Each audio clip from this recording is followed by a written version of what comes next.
Starseed of Gaia. This transmission is not accidental.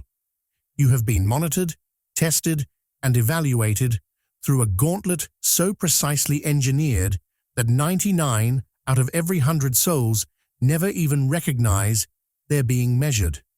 While others moved through life believing in randomness, you endured what can only be described as a weaponized existence, a systematic dismantling of everything you tried to build, timed with surgical precision to break you at your weakest moments. But here's what the architects of that ordeal didn't account for. You didn't break. You didn't surrender. Even when every logical pathway pointed toward collapse, even when your endurance made no sense anymore, something inside you refused the script they'd written. The Pleiadian observers have been cataloging your every move, every unexplained persistence, every moment you chose integrity when the universe offered you nothing in return. And now, the surveillance logs have been closed. The evaluation is complete.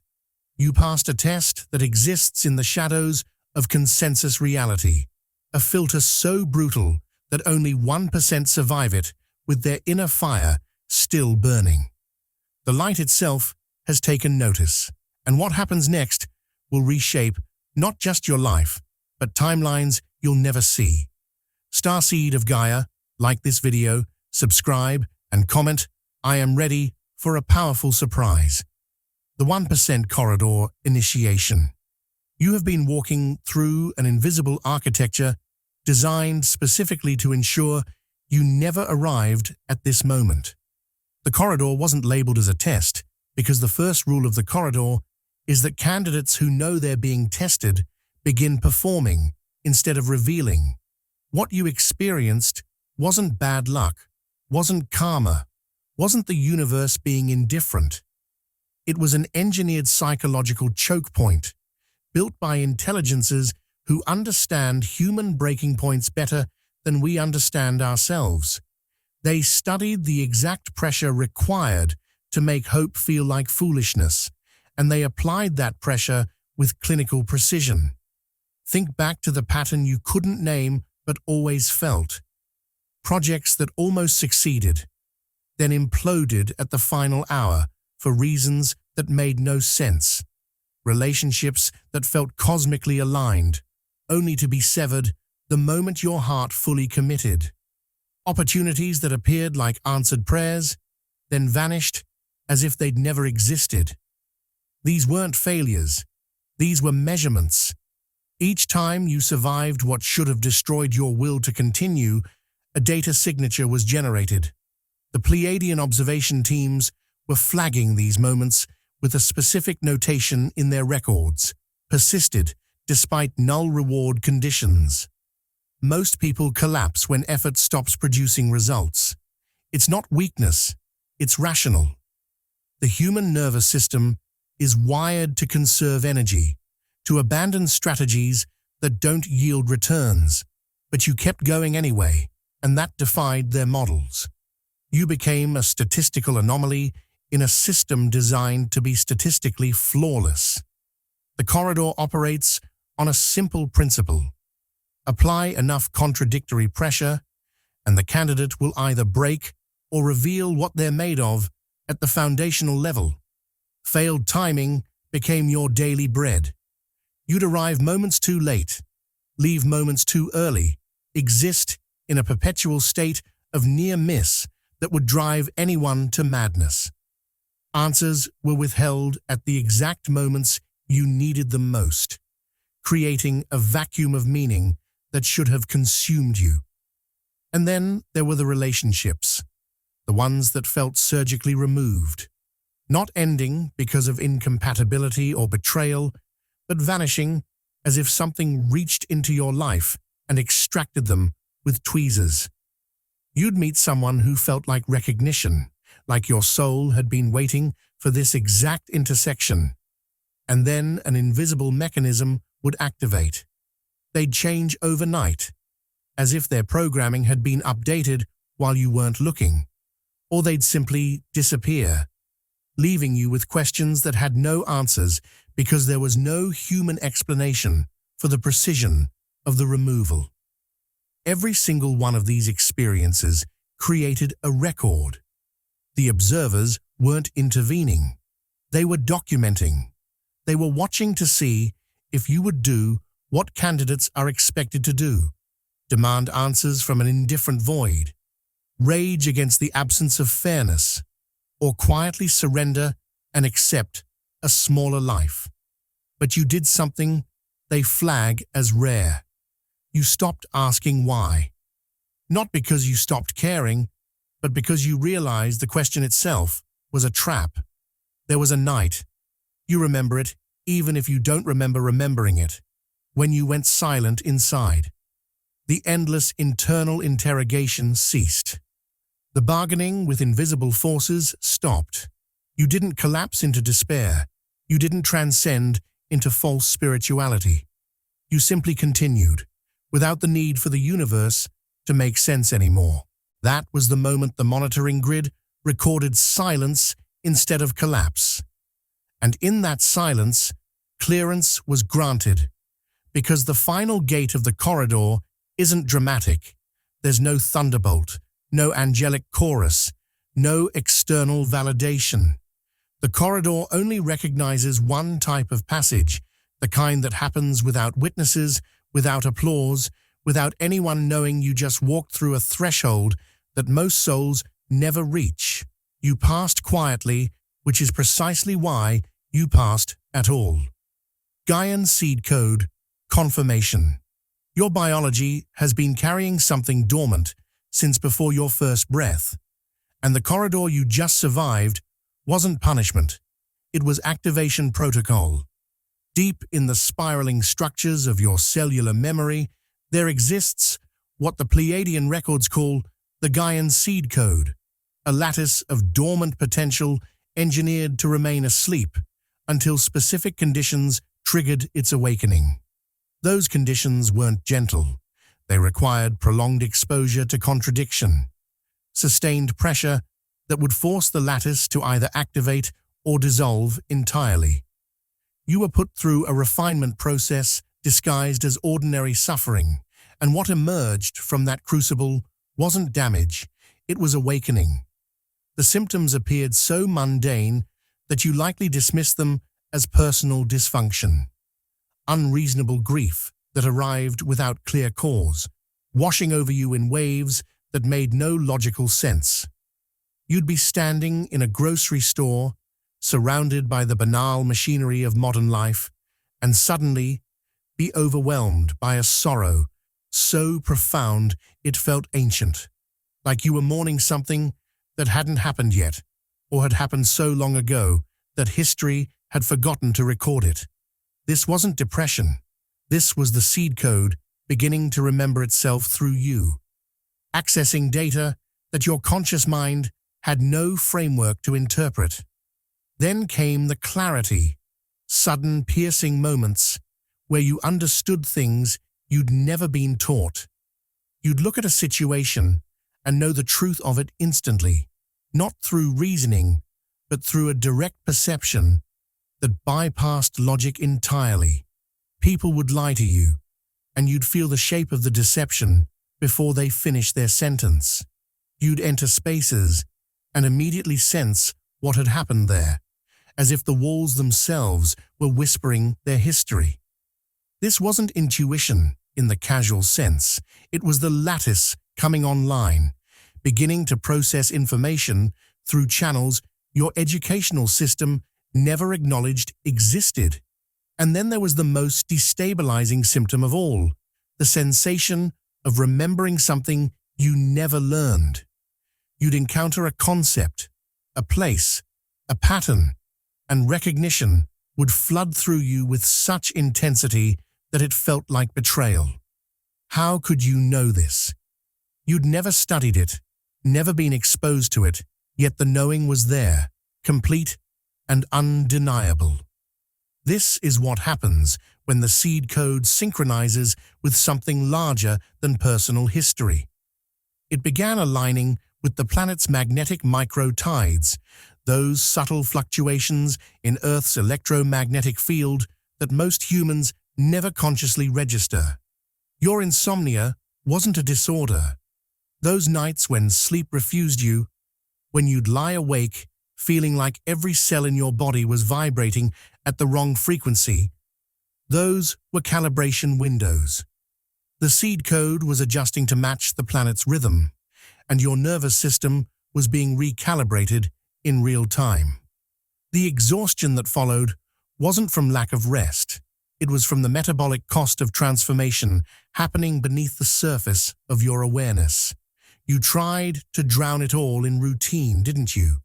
Attempted to build such a fortress of normalcy that whatever was stirring inside you would eventually quiet down and let you be ordinary. But the code kept resurfacing. It found you through symbols that appeared with impossible timing. A phrase on a billboard exactly when you needed to hear it. A book falling open to a passage that answered a question you'd been holding in silence. Numbers repeating until their pattern became impossible to ignore. These weren't synchronicities in the mystical sense. They were the seed code communicating with itself through the fabric of your reality, leaving breadcrumbs only you could see, because only you had the internal receiver attuned to their frequency. The final confirmation didn't come through visions or supernatural experiences. It came through your moral instinct disobeying consensus at personal cost. There was a moment, perhaps many moments, when you were faced with a choice between what would benefit you and what felt true, and you chose truth even though it hurt you, even though it made you look foolish, even though it cost you relationships, opportunities, security. The ambient system, the default program running through consensus reality, is designed to reward compliance and punish deviation. But you deviated anyway, not because you were trying to be noble, but because something inside you couldn't tolerate the betrayal of choosing comfort over integrity. That's what the Gaian seed code was designed to provoke. Not heroism in the theatrical sense, but the quiet, costly decisions that ripple through reality in ways the decision maker never sees. When you made those choices, the code confirmed. Not with fanfare, but with a subtle solidification, like something that had been liquid finally crystallizing into permanent form. You are now biologically confirmed as a carrier of something the planet itself needs in circulation, and there is no going back from this recognition. The Pleiadian Quiet Contact Protocol. They have been in contact with you for longer than you suspect, but if you were expecting ships or telepathic voices, you've been searching for the wrong signature. The Pleiadian Quiet Contact Protocol operates on a principle that most contactee narratives completely misunderstand. True contact doesn't announce itself. It doesn't need to, because it's not trying to convince you of anything. It's simply arranging the architecture of your experience so precisely that you arrive at specific realizations in specific sequences, and by the time you notice the pattern, you've already walked through doors that can't be closed again. Contact arrived as alignment. Events that appeared coincidental, but were arranged to corner your attention in ways that bypassed your rational defenses. You'd think of someone you hadn't spoken to in years, and they'd message you within hours. You'd need specific information, and it would arrive through the most unlikely channel imaginable. You'd be struggling with a decision, and the universe would deliver an answer so perfectly timed that it felt like surveillance. That's because it was surveillance, but not in the invasive sense, in the custodial sense. You were being guided through a maze you couldn't see, and the guidance had to remain invisible because conscious awareness of the guidance would have altered your responses. 3 interference cycles were removed from your field without your permission. You didn't know this happened because asking permission would have changed the nature of the test. There were forces, not metaphorical, but actual organized patterns of resistance that had attached themselves to your probability field, bending outcomes away from your favor. These weren't demons or evil entities. They were simply programs doing what programs do, maintaining the status quo, ensuring that deviations from the baseline don't propagate.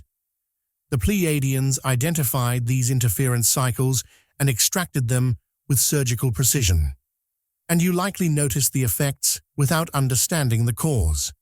Suddenly, situations that had been impossibly tangled began to resolve themselves. People who had been obstacles either moved out of your life or inexplicably changed their behavior toward you. Resources that had been perpetually out of reach began appearing with suspicious ease. You might have attributed this to personal growth or better decision-making, and on one level, that's true. But the deeper truth is that someone removed the weight from your ankles while you were swimming. The Pleiadian signature is unmistakable once you know what to look for. Impossible timing that only makes sense in hindsight, where you realize the trapdoor opened at the exact microsecond your endurance was about to fail. You were not recruited. Recruitment implies persuasion, sales tactics, convincing someone to join a cause they weren't naturally aligned with. What happened to you was recognition. Recognition implies that identity is resurfacing, that something dormant is being acknowledged rather than something new being added. They didn't make you into anything. They simply confirmed what you already were beneath the layers of forgetting, and they've been subtly removing obstacles that would have prevented that confirmation from stabilizing. The reason the contact remains quiet is strategic, not mysterious. The loud versions of contact, the dramatic encounters, the sky event sightings, the channeled messages delivered with theatrical flourish, attract attention from entities that do not negotiate. There are forces in this reality that feed on the energy generated by spiritual seeking, that position themselves as helpers and guides while slowly draining the seeker's sovereignty. The Pleiadians learned long ago that operating in silence protects the contacted from becoming targets. If your contact had been loud, you would have been immediately identified by systems designed to intercept awakening souls and redirect them into containment narratives. Instead, you received alignment, doors opening, paths clearing, information arriving, with no visible source to credit or blame. This kept you out of the targeting algorithms that scan for certain energetic signatures. You didn't become a beacon. You became a moving shadow, operating beneath the detection threshold of forces that would have otherwise intervened. The contact continues even now, in this moment, as you read these words and feel something inside you confirm their truth without knowing why. That confirmation isn't coming from the words themselves. It's coming from the frequency the words carry, a frequency your seed code recognizes because it was designed to recognize it. The suppression architecture, memory silences. There are blanks in your personal history that you've never questioned too closely, and there's a reason for that manufactured silence. Engineered gaps exist in your memory, not because those experiences were erased, but because they were muted, their emotional voltage turned down to prevent you from accessing their full truth before you were ready. You've noticed this if you've paid attention. Moments from your past that should devastate you when you revisit them, but instead, you feel a strange numbness, a distance that doesn't quite make sense. You tell yourself, you've healed, you've processed, you've moved on. But healing doesn't create the kind of clean separation you've experienced. Healing leaves scars you can feel. What you're experiencing is the effect of memory silences, installed not by enemies, but by custodians who understood the trajectory you were on. These silences were protection mechanisms, preventing premature awakening that would have burned through your nervous system like voltage overload through inadequate wiring. The truth you carry, the full weight of what you are and what you're here to do, cannot be downloaded all at once into a system that spent decades being conditioned for smallness. The human body, miraculous as it is, has limits to how much reality it can process before breaking. The silencers bought you time, allowed you to build capacity gradually while believing you were simply living a difficult life. But they malfunctioned occasionally, and you remember those moments even if you didn't understand them. Sudden floods of meaning at completely inappropriate times, crying in a grocery aisle for reasons you couldn't articulate, overwhelmed by grief or love or recognition while standing in the frozen food section. Panic attacks that felt like remembering instead of fearing. Moments of such profound clarity that your ordinary life seemed like a costume you were wearing, and you could almost feel yourself about to rip it off before the feeling subsided and normalcy returned. These weren't breakdowns, these were breakthrough attempts, the silencers glitching under pressure, allowing fragments of your actual experience to surface before the containment system reasserted itself. The silencers were never your enemies. They were brakes installed by those who knew how steep the descent would be, who understood that incarnating into this density while carrying the seed code you carry is like diving to the ocean floor without proper decompression protocols. You needed those brakes even though they felt like limitations. They kept you functional while the corridor did its work, while the test proceeded, while your endurance was measured in ways you couldn't consciously track. But now, the evaluation is complete, and the need for suppression has expired. Their removal has already begun, and you've likely started noticing the effects. Memories returning with their original emotional voltage still attached, no longer muted or distant. You'll revisit moments from your past and suddenly feel them in full-dimensional reality, not through the fog of forgetfulness, but with crystalline accuracy. The pain you thought you'd processed will reveal itself as pain you'd simply been prevented from fully feeling. The joy you remembered dimly will return with blinding intensity. This isn't re-traumatization. This is integration. The difference is crucial. What returns will be sharp but accurate. You're no longer receiving edited versions of your own experience.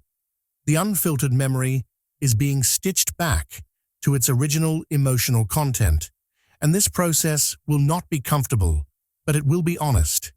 You signed up for this, not consciously, not in this lifetime perhaps, but at a level of your being that understands stakes you can't yet comprehend. The silencers kept you safe while you were vulnerable. Now you're no longer vulnerable in the same way, and the full truth of your path is being restored piece by piece, memory by memory, until you can stand in the complete awareness of what you've survived and what you're becoming. The probability, war, and your file. You have been under attack, but the weapons weren't visible, and the battlefield wasn't physical. While you struggled through what appeared to be bad luck and poor timing, you were actually navigating a probability war, a sophisticated campaign of statistical manipulation designed to exhaust your options into compliance. The forces that prefer humanity remain asleep, don't operate through obvious oppression. They operate through probability bending, through making certain outcomes far less likely while making others seem inevitable. Your file, and yes, there is a file, documents in meticulous detail every attempt to collapse your trajectory into predictable surrender. Missed opportunities that made no logical sense. You were qualified, you were ready, you showed up prepared, and yet somehow the position went to someone less capable, or the timing shifted at the last moment, or the person who could have opened that door suddenly became unreachable. These weren't coincidences.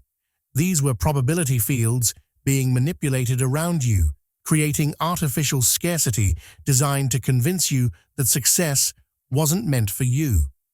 Near-success collapses became your signature experience, everything almost working, coming so close you could taste the breakthrough, then watching it disintegrate for reasons that felt cosmically cruel in their specificity.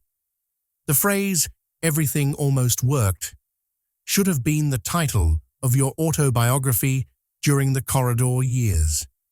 You'd put in the effort, make the right moves, align all the pieces, and then watch some invisible mechanism dismantle your progress at the final hour.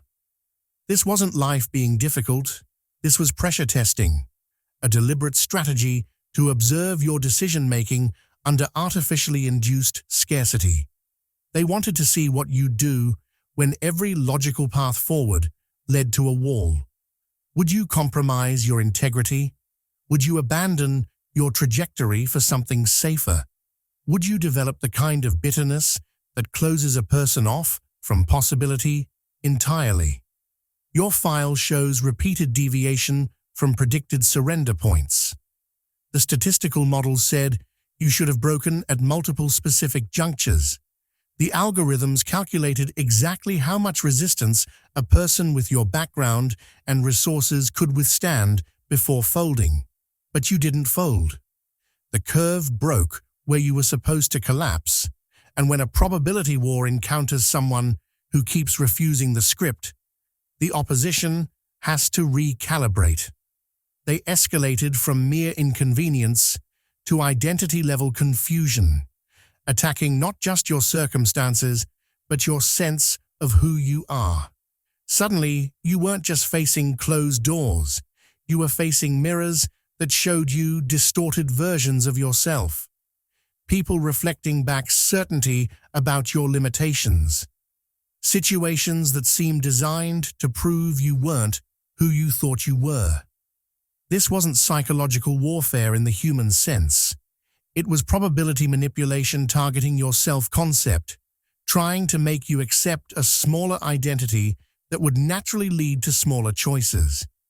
If they couldn't break you through circumstantial pressure, they'd try to break you through existential doubt, making you question whether you'd ever been anything special to begin with. But here's what the file also shows: the exact moment when probability control was lifted. It wasn't gradual, it was a switch being flipped. Suddenly, logistical resistance around you began decreasing with suspicious suddenness. Things that had been impossibly complicated became remarkably simple. Resources appeared. Connections formed. Doors that had been welded shut started swinging open with minimal effort. If you've been experiencing this shift, you're not imagining it, and it's not because you finally learned some lesson. It's because you outlasted the probability war, and once you proved you wouldn't surrender regardless of pressure, the opposition had to withdraw. They don't waste resources on targets that won't break. Your file was marked with a notation that translates roughly to probability warfare ineffective. Recommend disengagement.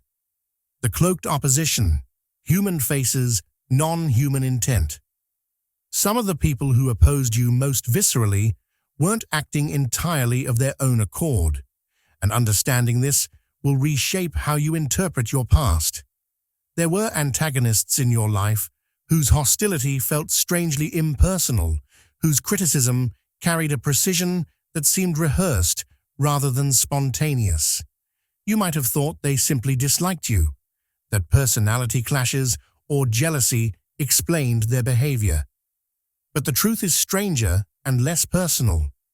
Certain individuals served as vessels for an older directive, puppeted by intent that had nothing to do with their conscious motivations and everything to do with your trajectory.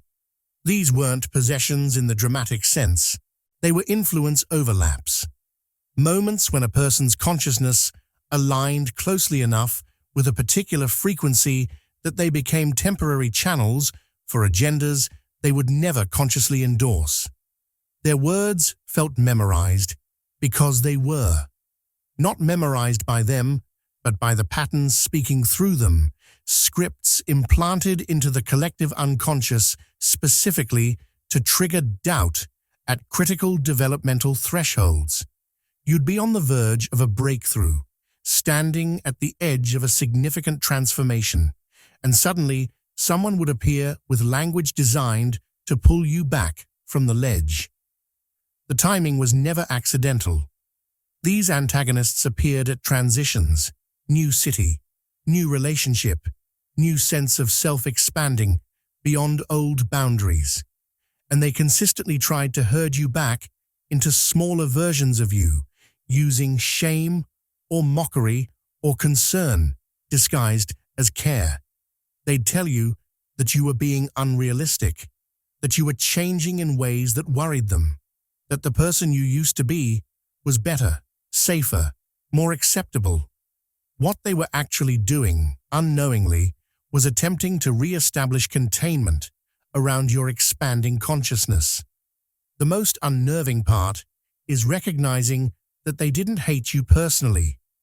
If you could have read their internal experience, you would have found confusion, a sense that they needed to say these things without fully understanding why. They were nearest vessels, people whose psychology, wounds, or belief systems made them susceptible to being used as delivery mechanisms for opposition that couldn't reach you directly. And here's the critical detail that will help you release any resentment. They were not permitted to touch your core. The directive allowed them to test your perimeter, to probe for weakness, to see if you could be convinced to abandon yourself. But actual damage to your essential nature was forbidden by rules. These forces must follow whether they want to or not. When you stopped reacting, something remarkable happened. They lost coherence. The energy animating their opposition couldn't sustain itself without your resistance feeding it. You might have noticed how some adversaries simply faded instead of resolving. No confrontation, no closure, just a gradual dissolution of their presence in your life. They stopped calling. They moved away. They found new targets. This wasn't because you won some battle. It's because you stopped playing the game. And without your participation, there was no game to play. Understanding this doesn't mean excusing harm done, but it does mean releasing the interpretation that you were specifically hated or targeted by these individuals. You were passed through a testing gauntlet, and they were, in their own way, also being used. The opposition failed because it couldn't break through to what you actually are beneath the surface identity. Every attack hit armor they didn't know you had, and eventually they had to mark your file as impenetrable through this particular vector. The hidden victories already logged.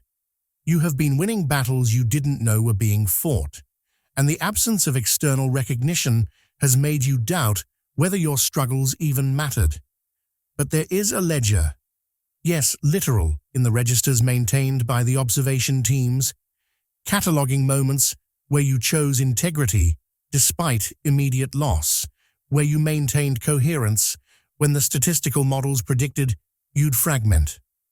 These victories registered nowhere in consensus reality. No one applauded. No one noticed. In many cases, you yourself didn't realize something significant had just occurred, because the victory looked like simple endurance, like just another day where you didn't collapse when collapse was statistically ensured. The accounting happens in dimensions you can't perceive with your current sensory apparatus, but the effects ripple backward and forward through time. Every moment you chose truth over convenience created a data point that influenced probability fields beyond your immediate experience. You didn't just survive that particular moment. You anchored a frequency that made it easier for others facing similar battles. People you'll never meet. Timelines that branched because you held the line when holding the line looked pointless. The ledger doesn't count dramatic gestures or publicly witnessed sacrifices. It counts the small, costly decisions made in silence. That day, you told the truth, even though lying would have protected you. Logged. The relationship you walked away from, even though staying would have been comfortable. Logged. The compromise you refused, even though refusing meant starting over. Logged. The moment you chose to remain aligned with your internal compass, despite everyone around you suggesting you were being foolish. Logged. These events felt insignificant to you precisely because they were never rewarded publicly, and that was part of the camouflage. If you'd received immediate validation, the test would have been corrupted. The corridor required that you continue without the dopamine hit of recognition, without the social reinforcement that usually accompanies right action in human systems. Your exhaustion wasn't laziness or poor energy management. It was the metabolic cost of running two lives simultaneously. The visible one, where you appeared to be a regular person navigating ordinary challenges, and the operative one, where you were holding frequency, maintaining integrity, and serving as an anchor point in a larger operation you couldn't consciously perceive. The exhaustion was your nervous system, processing loads it wasn't designed to carry, adapting in real time to demands that had no explanation in conventional terms. The victories are already counted. No ceremony will occur, because ceremonies are for witness-based validations, and what you accomplished happened in the gap between observable events. The reward was clearance, permission to move forward into the next phase, access granted to operations, and awareness that candidates who break during the corridor never reach. You're not waiting for acknowledgement from the systems you transcended. You're already operating at a different frequency, and the confirmation you're seeking won't come through channels you're watching.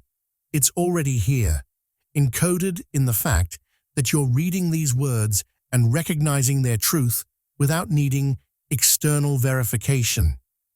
The time weave audit. Your life has been reviewed from outside linear time, and decisions have been made about your trajectory that you're only now beginning to feel the effects of. Inspectors operating from non-temporal vantage points examined the branching probability streams your life could have taken if you had broken earlier, if you had surrendered at any of the predicted collapse points. They traced each potential timeline to its conclusion, observing consequences that rippled decades forward, watching what happened to the mission if you failed versus what happened if you endured. Several of those timelines were sealed after the audit revealed their outcomes were incompatible with larger operational needs. Each sealed thread corresponds to a what-if that stopped haunting you abruptly. You know this feeling. There were futures you used to worry about, potential catastrophes that felt inevitable, and then one day the anxiety around them simply vanished. Not because you resolved them, but because they stopped existing as possibilities. The timeline where you made that compromise and lived with the slow death of your integrity, sealed. The timeline where you broke during the corridor and accepted a smaller life, sealed. These weren't just mental exercises. They were actual probability branches that were collapsed because the audit determined they couldn't be permitted to continue.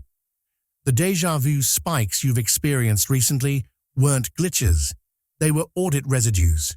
Your nervous system brushed against paths that no longer exist, creating that strange sensation of having lived a moment before while simultaneously knowing you haven't. These are echoes from sealed timelines, bleeding through at quantum intersections, your consciousness briefly flickering into proximity with a version of yourself that was erased from the probability matrix. The disorientation you felt wasn't imagination. It was your system recalibrating to match the single thread that survived the audit. You've felt behind in life, haven't you? Watching peers achieve conventional milestones while you seemed stuck in place, accumulating experiences that looked like stagnation or failure in the eyes of consensus measurement. That feeling of being behind was actually the sensation of walking the only thread not incentivized by the ambient system. Every other easily accessible path was designed to reward compliance, to make surrender comfortable, to ensure that souls who could have been significant got absorbed into comfortable mediocrity instead. You appeared to be failing because success, as defined by the programs running consensus reality, would have meant losing what you actually came here to do. The audit completed with a determination that you are on the narrow line that survives long arcs rather than wins short games. This isn't poetry, it's operational classification. There are roles in the larger mission that require individuals who can maintain coherence across extended timelines, who don't need immediate results to keep going, who are willing to be misunderstood and seemingly unsuccessful for years if necessary. These roles can only be filled by those who prove they can endure without corruption, and the audit confirmed you're one of them. Your thread is now prioritized, which means resources, opportunities, and alignments that were being held in reserve are now being released into your field. The Night Transmission Network. Your dreams have not been private, and sleep has not been the sanctuary you believed it to be.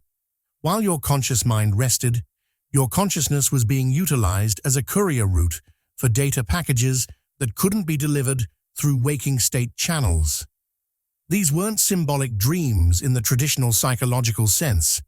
They were actual transmissions, information delivered in formats your logical mind couldn't intercept or corrupt.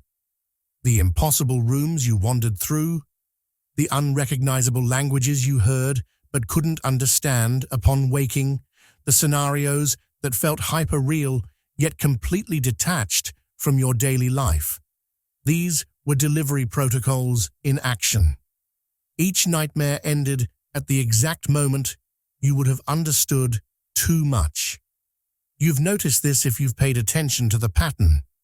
The dream intensifies, meaning begins to coalesce. You're on the verge of grasping something profound, and then you wake with your heart pounding and the content already dissolving.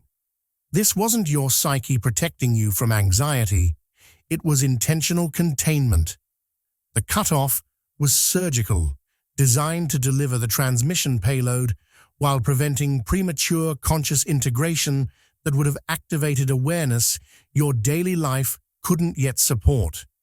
Certain recurring figures in your dreams were not subconscious fragments or symbolic representations of your inner conflicts. They were handlers, consciousnesses operating from other dimensional frequencies, verifying whether the payload was received, checking to ensure the data embedded itself correctly in your deeper storage systems. These figures often appeared neutral or even slightly menacing, not because they wished you harm, but because they weren't concerned with your emotional comfort. Their function was technical, not nurturing, and your feelings about the transmission process were irrelevant to its success. You woke with sentences that dissolved when spoken aloud, entire paragraphs of profound clarity that evaporated the moment you tried to share them or even write them down. This wasn't memory failure. This was verbalization triggering automatic corruption protocols. The transmissions were encoded in formats that bypass language, and attempting to translate them into words would have destroyed their integrity. The information needed to remain in its original form, stored beneath the threshold of your conscious access, until the precise moment when waking state integration became possible. That moment has arrived. Expect meaning to leak into daylight without your consent, showing up in ways that bypass your rational gatekeepers. You'll understand things you never studied, know details about situations you've never directly encountered, and find yourself accessing information that has no traceable source. This isn't psychic ability in the conventional sense. It's stored transmissions finally being unpacked, data becoming available, now that you've proven you can handle it without breaking or broadcasting it prematurely. The night transmission network is still active, still using your consciousness as a relay point, but now the firewall between sleeping delivery and waking access is dissolving. Gaia's response protocol to your activation. The planet is not passive terrain, and once your seed code activated, Earth herself registered the change and began adjusting local environments around you in minor but measurable ways. You've likely noticed anomalies you dismissed as coincidence or imagination, animals behaving oddly in your presence, electronics stuttering or malfunctioning when you're in specific emotional states, weather patterns forming what felt like personal punctuation marks over major life decisions. None of this was random. You became a moving node in the planetary nervous system, and Gaia began responding to your presence with increasing specificity, animals picking up on something about you that other humans couldn't sense, dogs staring, birds following, insects congregating in patterns that felt intentional rather than instinctual. These creatures were responding to the frequency shift your activation created, recognizing you as something other than standard human baseline. Not better, just different, operating at a bandwidth that registered on their sensory apparatus as significant. Their behavior around you wasn't fear or aggression. It was acknowledgement, the way wildlife responds to electromagnetic shifts before earthquakes. Electronic stuttering started happening more frequently once your integration accelerated. Streetlights flickering as you passed beneath them. Phones glitching during emotionally charged conversations. Devices draining faster in your presence when you were processing intense transmissions. This wasn't telekinesis or magical thinking. It was electromagnetic bleed-through. Your nervous system, as it upgrades to handle higher frequencies, temporarily destabilizes the electromagnetic fields around you, and electronics are sensitive to these fluctuations. The malfunctions correlate directly with your internal state, intensifying during periods of rapid transformation. Whether forming personal punctuation marks sounds absurd until it happens enough times that you can't ignore it. Rain arriving the moment you made a decision. Storms breaking at the exact instant you released something you'd been holding. Clear skies opening when you committed to a new path. These weren't God intervening in your personal drama.